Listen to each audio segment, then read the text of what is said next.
Que retenir du chapitre 10 ? La Chine, des recompositions spatiales multiples. La Chine est aujourd'hui soumise à un processus d'urbanisation croissante sous l'effet de l'exode rural.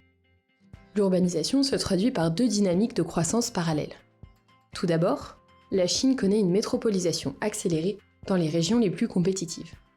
Elle est aussi marquée par la littoralisation. C'est ce qui explique le dynamisme démographique et économique de la façade maritime orientale. Cette région concentre les plus fortes densités sur l'arc urbain de Shanghai à Shenzhen et Guangzhou au sud. De nombreuses zones économiques spéciales y ont été créées pour favoriser les investissements étrangers.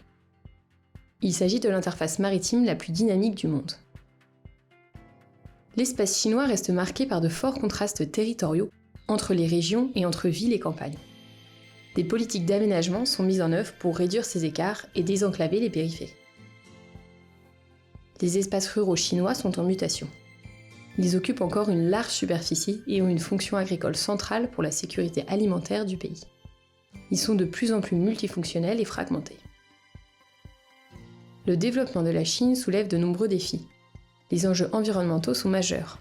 La Chine doit maintenir une agriculture vivrière alors que les sols s'érodent et assurer la durabilité des espaces urbains confrontés à une pollution importante.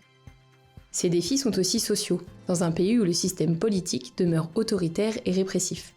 Les minorités sont réprimées, les mobilités internes encadrées, toutes les formes d'expression sont contrôlées et les dissidents politiques sont persécutés.